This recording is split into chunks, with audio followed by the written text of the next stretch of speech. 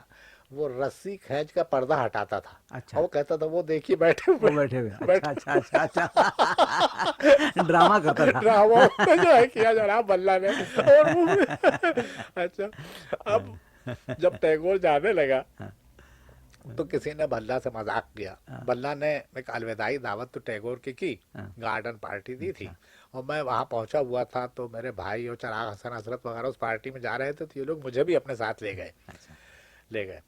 تو وہاں ہوں گے 400-500 آدمی ہوں گے، چائے کی دعوت تھی. تو وہاں گئے تو لوگوں نے میرا خیال ہے مذاق نہیں کیا ہوگا بھلا سے، کسی لوگوں نے بھلا سے کہا کہ بھائی ایسے موقع پہ الوداعی تقریر کرنی پڑتی ہے، لیکن ٹیگور ہے شاعر، تو زیادہ مناسب ہوگا کہ تم ایک الوداعی نظم جو ہے تم پڑھو. نظم ہم لکھ دیتے ہیں. ٹھیک.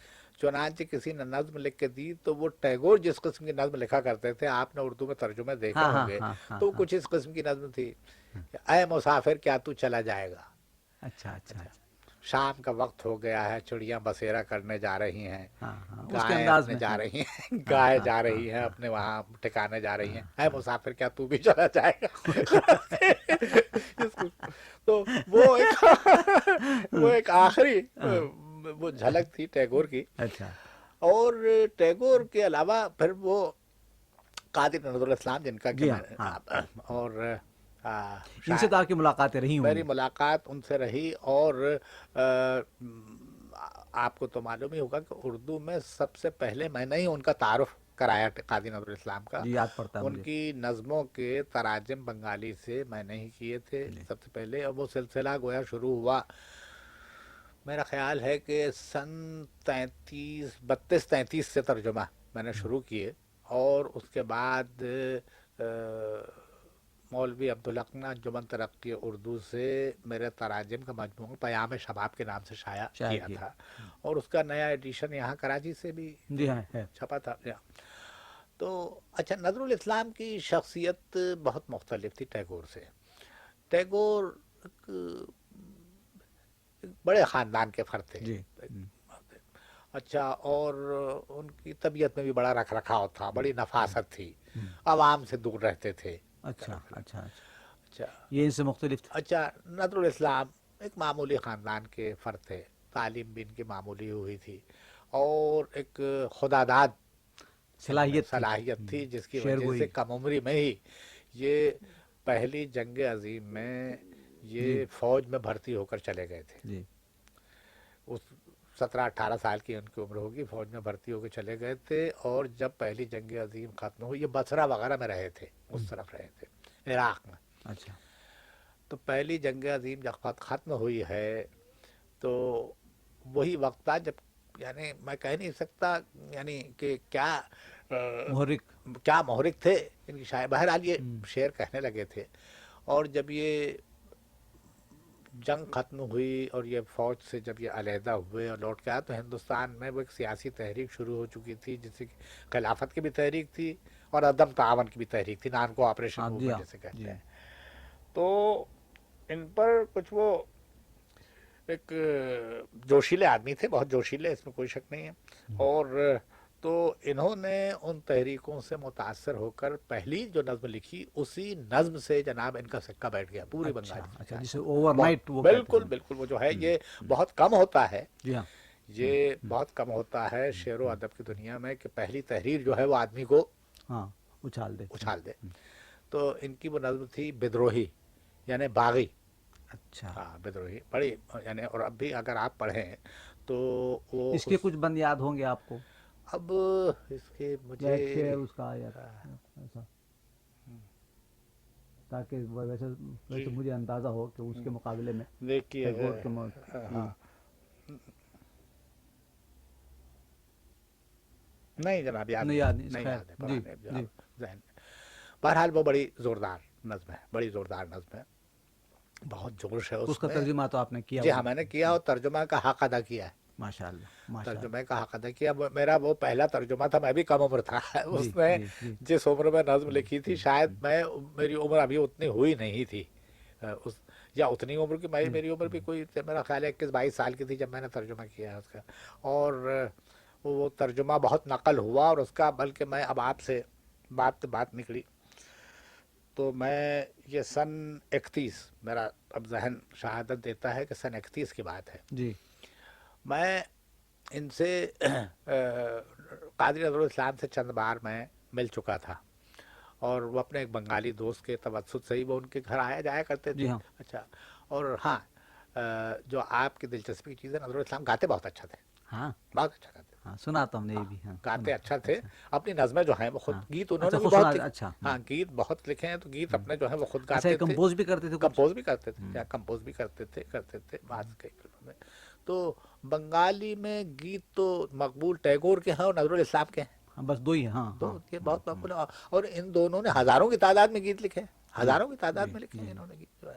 اور بلکہ کلکتے اور ڈھاکہ کے ریڈیو پہ ہر روز ان کے گیت آپ سن لیجئے, اب بھی سنائے جاتے جی ہیں. ہاں ہے. ہے نا. اچھا, اور انہیں جس طرح سے اقبال کو ہم اپنا قومی شاعر کہتے ہیں, جی اب بنگلہ دیش والے نظرالاسلام کو اپنا قومی شاعر مانتے ہیں, مغربی بنگال والے ٹیگور کو اپنا قومی شاعر مانتے ہیں. تو یہ تو بڑا اعزاز تھا ان شاعروں کا جو ہم اثر تھے, جی کہ جہاں قوموں نے اور ملکوں نے ملکوں نے انہیں اپنا قومی شاعر واقعی. تسلیم کیا. تو ہاں, تو میں نے ٹیگور ان سے نظرالاسلام سے چند ملاقاتوں کے بعد میں نے ان سے, میں اس وقت تک کلکتہ پہنچنے کے بعد بنگالی کی طرف میں نے توجہ دی, اور چند سال میں بنگالی اچھی میں پڑھ لیتا تھا, سمجھ لیتا تھا, ترجمہ بھی کر لیتا تھا, کچھ بول بھی لیتا تھا. تو مجھے اب آپ نے لکھا بھی ہوگا بنگلہ میں. نہیں نہیں, بنگلہ میں لکھا نہیں. جی اچھا. نہیں لکھا میں نے, ترجمہ کیا ہے بنگالی سے بنایا. تو میں نے اور کبھی نہ ہندی میں لکھا اور نہ سنسکرت ہندی میں لکھا, جی ہندی میں لکھا, لکھا انگریزی میں ہے. لکھا ہے, جی لیکن تو میں نے کبھی ان سے نظرالاسلام سے میں نے ذکر کیا چند ملاقاتوں کے بعد کہ آپ کے کلام کا ترجمہ جو ہے وہ اردو میں تو ہونا چاہیے. تو وہ کہنے لگے کہ بھئی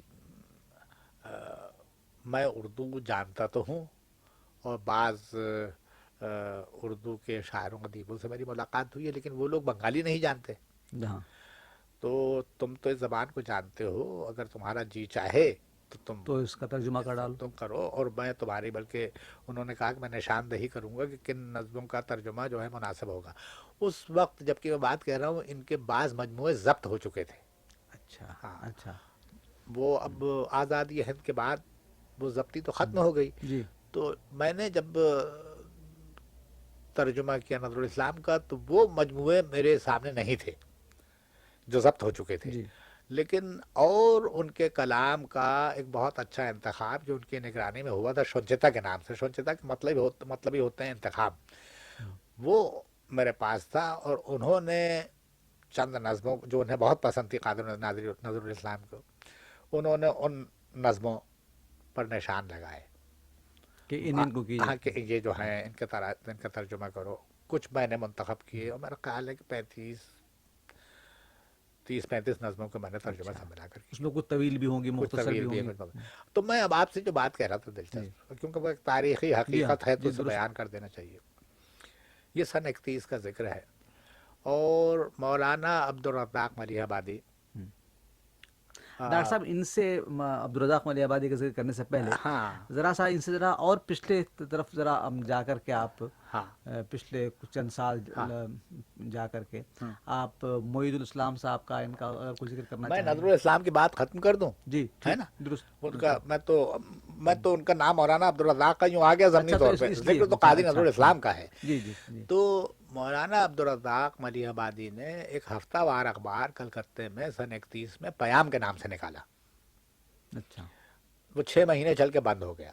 پھر روزنامہ ہند نکالا، جی ہاں، تو میں پیام کا ذکر کر رہا تھا، وہ آب و تاب سے نکلا تھا، وہ ہفتہ وار اخبار بڑے اچھا سلیقے سے نکلا تھا۔ اچھا، تو اس میں بلکہ نظر الاسلام کی جس نظم کا میں ذکر کر رہا ہوں باغی کا، وہ اسی میں شائع ہوئی اسی ہے، میں شائع ہوئی تھی، اسی میں اچھا، شائع ہوئی۔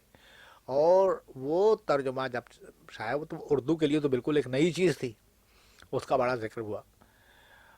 اس زمانے میں جوش ملیح آبادی حیدرآباد دکن میں رہتے تھے، جی اور ان کی شاعری کا رنگ بالکل رومانی تھا، تھا، بالکل رومانی تھا۔ اچھا، وہ کبھی اس میں کسی قسم کے کوئی جو انقلاب بعد میں جو مقبول ہوئے شاعر انقلاب شاعر بنے، انقلاب، اور یہ وہ کہیں تو سن 31 تک ان کی شاعری میں ایسی کوئی چیز آپ کو نہیں ملے نہیں گی۔ ملے، تو جب اس اخبار پیام میں میرا ترجمہ باغی جب شائع ہوا، جی اس کے مہینے 1.5 مہینے بعد جوش ملیح آبادی نے ایک نظم بھیجی جی، عبدالرزاق ملیح آبادی کو، اس کا پیام عنوان میں تھا بغاوت۔ جوش ملیح آبادی کی نظم کا عنوان تھا بغاوت، بغاوت۔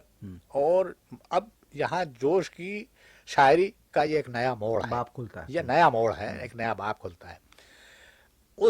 وہ جوش ملیح آبادی کی وہ نظم بھی پیام میں شائع ہوئی، اور اس موقع پر عبدالرزاق ملیح آبادی وغیرہ سب نے کہا کہ بھئی یہ میرے ترجمے سے براہ راست متاثر ہو کر جوش نے وہ انہوں نے نظم لکھا لکھی ہے۔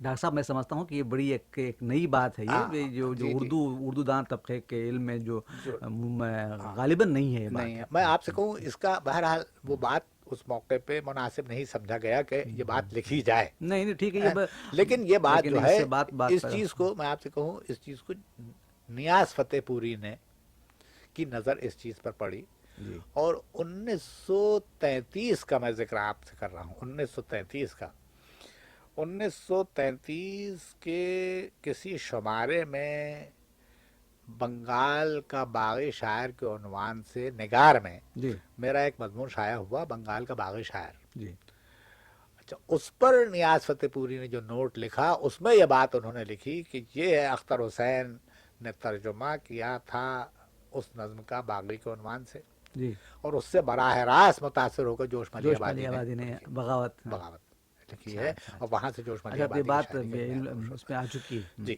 وہ ہے تحریر میں آ تحریر چکی میں ہے، آ جو چکی جی ہے ہاں بات، وہ آ اچھا، چکی ہے، جو نیاز نے لکھی تھی۔ اس کے علاوہ میں نظر الاسلام کے جو میں نے ترجمے جو بھی کیے ان سے، یعنی یہ سن 32-33 سے میں نے ترجمے شروع کیے، اور کوئی 10 سال تک، اس کے بعد 42-44 سال تک وہ دور جو ہے اردو شاعری کا، اس میں یہ جوش اور مجاز اور اس قسم کے شاعر جو ہیں ان جی کا دور ہے۔ آپ ان کے کلام کو دیکھیے تو براہ راست نظر الاسلام کے تراجم کا اثر آپ کو نظر آئے گا، اچھا، آئے گا اس میں۔ اور مثلاً مجاز کی ایک مشہور نظم ہے اندھیری رات کا مسافر، ہے ہے، ہے، آپ میرا ترجمہ دیکھیے جو پہلے چھپ چکا ہے، اندھیری رات کا مسافر، میرا ترجمہ ہے، عنوان بھی اچھا اندھیری رات کا اچھا مسافر ہے۔ اچھا، اس سے اب براہ دونوں پڑھ راست لیجیے، متاثر ہے، اب دونوں آپ پڑھ لیجیے، میرے ترجمے کو ان کی نظم کو پڑھ لیجیے، آپ کو وہ نظر آئے گا ان کی نظم جو ہے وہ چربا ہے اس ترجمے کا، اوہ یہ نظر آئے گا آپ کو۔ ہو، اچھا، اب کیا کیا کہا جائے آپ سے، یہ تو گویا بنگال کی شاعری نے ہمارے شعراء کو اردو شاعری میں کے جو نئے انداز کو اس حد تک متاثر کیا انہوں نے بے شک کہ یہ ہے ایسی ایک دور جو ہے ایسا اردو توارد شاعری کا براہ راست متاثر ہے، اس سے انکار نہیں کیا جا سکتا، انصاف کا تقاضا ہے کہ اقرار کیا جائے۔ مثلاً جعفر علی خان اثر لکھنوی جی پرانے جی ہاں شاعر جی تھے، ہاں جی جی، ہاں جی ہاں، انہوں نے ٹیگور کی نظموں کے تراجم جو ہیں کچھ وہ انہوں نے منظوم ترجمے کیے ہیں، کتاب بھی ان کی موجود ہے۔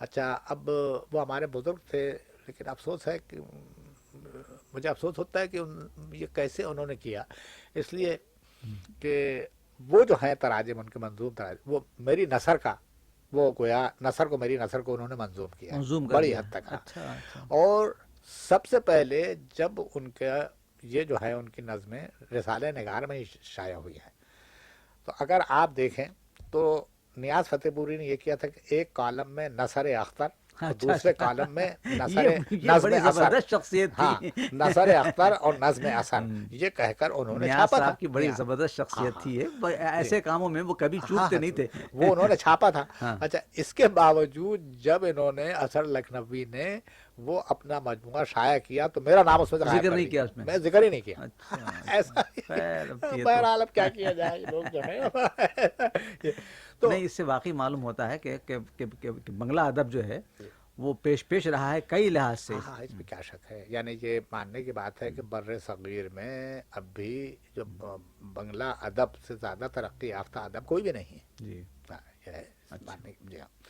اب میں پھر ڈاکٹر اب صاحب ایک سیکنڈ جی یہ جو گیتانجلی کا ذکر ہو رہا تھا ٹیگور کا ذکر ہو ہی رہا ہے اب تک بھی تو اس میں یہ ہے کہ گیتانجلی کا ترجمہ نیاز صاحب نے شائع کیا تھا جی جی جی اس کے بارے میں آپ اردو سے بھی واقف ہیں جی بنگلہ سے بھی واقف ہیں وہ اب میں آپ بتائیے کہ حق کہاں تک ادا کیا انہوں نے میں آپ سے عرض کروں کہ گیتانجلی کا ٹیگور کے آ،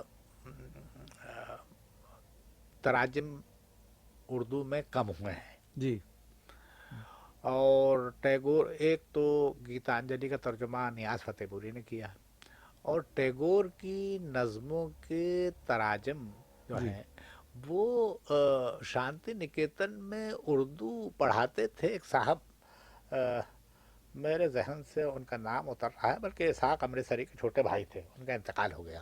جی اچھا انہوں نے براہ راست گیتانجلی کا نہیں اور نظموں کے تراجم انہوں نے کیے کیے تھے، اور بہت اچھے ترجمے انہوں نے کیے۔ انہوں نے نیاز کا جو ترجمہ ہے گیتانجلی کا اسے میں کوئی کامیاب ترجمہ نہیں نہیں سمجھتا۔ ہے وجہ اچھا یہ ہے کہ نیاز کا اپنا ایک اسٹائل تھا، جی ہاں اچھا وہ عربی کے ادق الفاظ بلا وجہ اردو میں داخل کرتے تھے۔ ہاں ان کی اپنی تحریر تھی اس کی ہاں انہوں نے اچھا اپنا طرز اختیار اچھا کر ہی لیا اب تھا وہ اس کو اور اس گیتان سے پختہ تھے وہ جی اب وہ گیتانجلی کے ترجمے کے لیے بہت سادہ اور سبک زبان نرم کی ضرورت ہے، اس کی نغمگی کو، یعنی یوں تو ترجمے میں وہ اصل کی بات تو آ ہی نہیں سکتی، نہیں نہیں لیکن کوشش کرنی چاہیے کہ جس حد تک آ سکے، اور اس کے لیے ضروری ہے کہ وہ اسلوب جو ہے اسے باقی رکھا جائے۔ آپ نے کچھ حصے کیے ہوں گے گیتانجلی کے میں نے گیتانجلی کے نہیں کیے، میں نے اچھا نہیں کیا ترجمہ، اچھا میں نے کیا تو اب تو یوں اب تو زمانہ بدل چکا ہے، ورنہ ٹیگور اس میں کوئی شک نہیں کہ بہت بڑا شاعر تھا اپنے دور کا، اور اسے جس حد تک اردو کو اس سے واقف ہونا چاہیے تھا، اردو اس حد تک اس سے واقف نہیں ہوئی۔ نہیں ہاں اور ٹیگور کیا اور بھی گویا سنسکرت کے یا ہندی کے جو شاعر جو تھے، سچ پوچھیے کہ خانہ جو ہے اردو کا وہ تو کمزور رہا نا، خالی ہے اب تک خالی رہا، کمزوری خالی رہا ہے جہاں میں کوئی۔ جی تو اچھا اب میں اس سے ہٹ کر، اب آپ نے فرمایا کہ اور ادبی شخصیتوں کا جی ہاں میں ذکر کروں تو کچھ یہ معید الاسلام ذرا سا یہ کر نہیں لیں۔ ایک پانچ ایک منٹ گفتگو کر لیں اس کے بعد میں ختم کرتے ہیں اس کو اچھا یہ گفتگو اگر ہاں 5 ایک منٹ اب جاری رہے میں ہاں تو اب میں بنگالی سے ہٹ کر آتا ہوں فارسی کی طرف۔ میں پہلے ہی جی کہہ چکا ہوں جی ہاں کہ کلکتہ فارسی کا مرکز بن چکا تھا، 19ویں صدی میں بن چکا تھا، اور اس وقت جب میں پہنچا تو فارسی کے ایک مشہور عالم جی وہاں موجود تھے، اور ان کا ذکر اب بھی ایران میں احترام سے لیا جاتا ہے۔ جی ان کا نام تو تھا جلال الدین، انہیں احتراماً معید الاسلام کہا جاتا جی تھا۔ جی جی یہ پان اسلامزم کی تحریک کے بانی جمال الدین افغانی کے جمال الدین افغانی کے خاص رفیقوں میں تھے، جی اور 20ویں صدی کے آغاز میں جب ایران میں قاجار استبداد کے خلاف بڑی تحریک چلی تو اس تحریک کے قائدوں میں یہ تھے، اور انہوں نے اس موقع پہ حبل المتین کے نام سے ایک اخبار نکالا تھا۔ جی بعد میں وہ ہندوستان بھاگ کر آئے اور جلا وطنی کی زندگی کلکتہ میں گزارتے رہے، نابینا ہو چکے تھے، جی اور تاہم وہ حبل المتین نکالتے تھے، اور اس اخبار کی تب بھی بڑی شہرت تھی، جی یعنی فارسی دانوں میں بڑی شہرت تھی ان کی۔ یہ اردو کا اخبار تھا جی نہیں، فارسی کا تھا، اخبار فارسی کا تھا، حبل المتین فارسی کا تھا۔ میرا خیال ہے کہ بر صغیر میں وہی ایک نکلا حبل المتین فارسی اچھا کا، بعد میں روزنامہ جی نہیں ہفتہ وار تھا، ہفتہ وار ہفتہ وار تھا۔ اچھا تو یہ اپنے ایک سیاسی بصیرت کے لحاظ کی وجہ سے معید الاسلام کی بڑی عزت تھی، اور گو کہ وہ ہندوستان کی سیاست میں بالکل دخل نہیں دیتے تھے اور اسی وعدے پہ انگریزوں نے انہیں وہاں آنے رہنے کی دیا۔ اجازت دی تھی۔ اس کے باوجود بڑے بڑے سیاستداں مثلا مولانا ابوالکلام آزاد وغیرہ ان سے مشورہ کرتے تھے، اچھا، ہاں مشورہ کرتے تھے ان سے۔ تو اچھا، اور ان سے آپ کی ملاقات ہوئی؟ میں نے انہیں دیکھا، چند بار دیکھا، وہ تو ہمارے بزرگ تھے بڑے ہاں درست جہاں ہے، جی درست، میں نے بے تو شک، وہ جو بے ہیں شک، بے شک۔ ایرانی جو ہیں وہ تو انہیں اپنا مجتہد بھی سمجھتے تھے، حالانکہ مجتہد تھے نہیں، لیکن یہ احتراماً ان کی شخصیت ایسی جو تھی درست ہے۔